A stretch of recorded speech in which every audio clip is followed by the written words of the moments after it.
So we've been slowly plugging away on the Autocar. Replaced hoses, belts, got a negative ground alternator.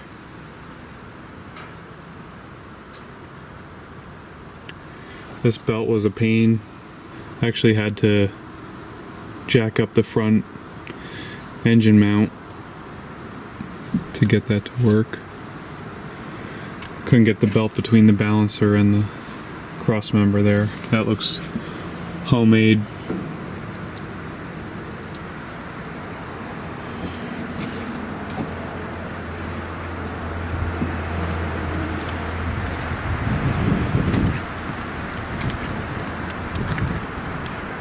Started wiring up these lights. I gotta put loom on it and support everything. But I just got this license plate light, so I gotta wire that in yet. Alright, some of the stuff we've done here is got the correct voltmeter, water temp gauge working right, fuel gauge is working correct.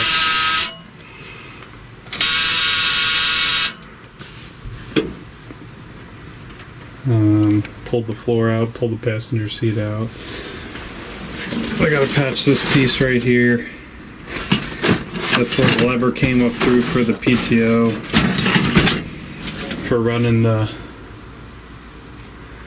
dump trailer.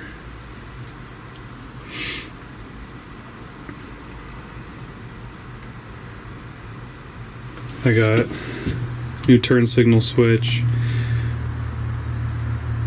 flasher relay, and wiring, so I'm going to cut all this out of the way. Replaced a bunch of air lines, working on wrapping up some of the cables and bundling everything up. I did notice an issue yesterday. I'll put a clip here. Getting air bubbles in the radiator when the truck is off.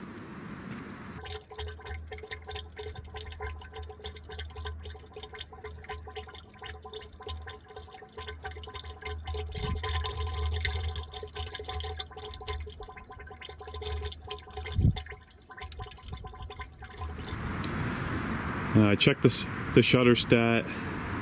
I blocked that off. That didn't change anything.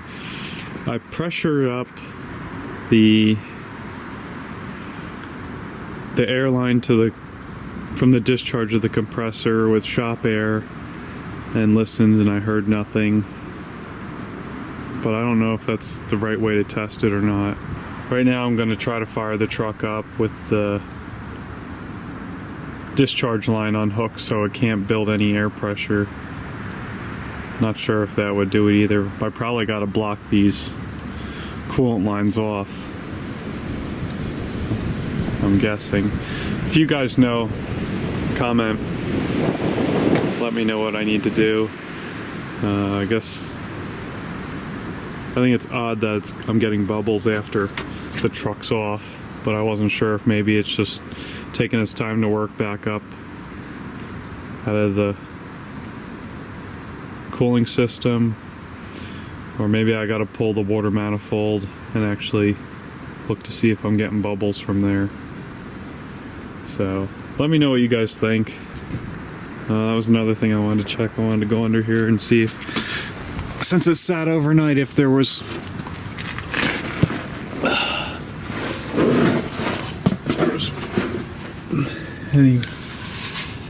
any water in here.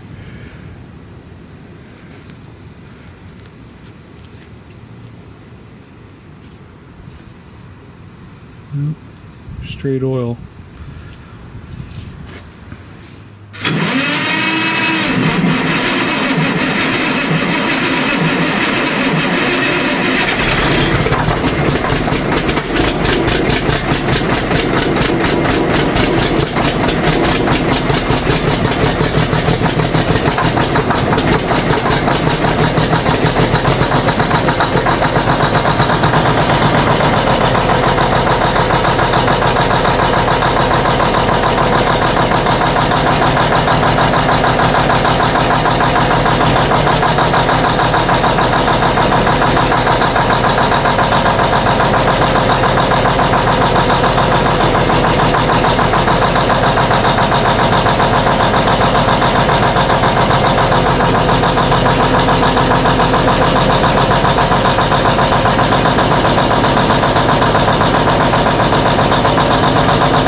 flap brackets mounted.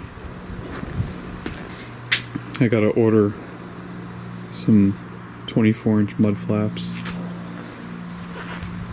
And then I've been working up here. Made a new bracket for the air dryer out of some channel.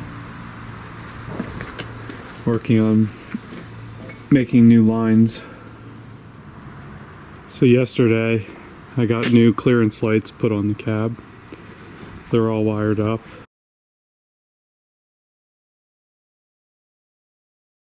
I finished making these lines for the air dryer.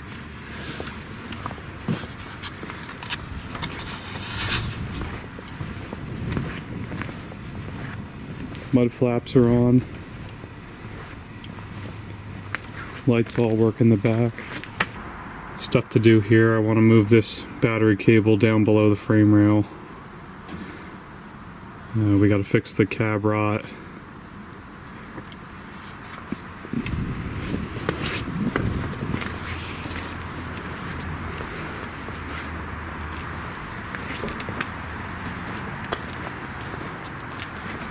It's coming along though. Oh. So I have two issues. I'm getting air in the cooling system. Even when the engine's turned off, you can hear it bubbling. It's not the shutter stat. I plugged that. I didn't plug the compressor yet to see if that's it. And then another issue I have is I think the oil looks a little thin. I did a drop on a piece of white paper towel and I compared it to the Dodge and the backhoe, and it definitely looks thinner.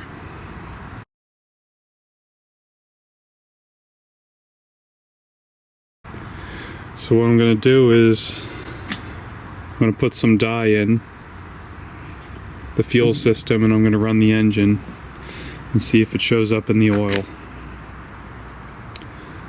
And then if it does, we'll work on figuring out why that is.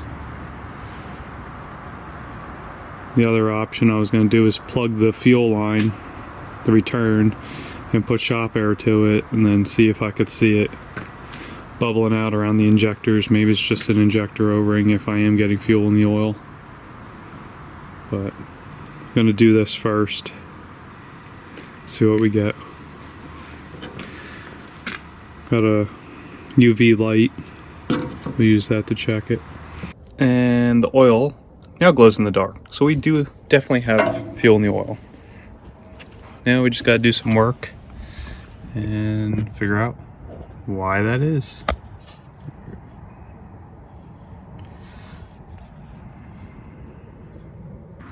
So you can hear what this is doing too.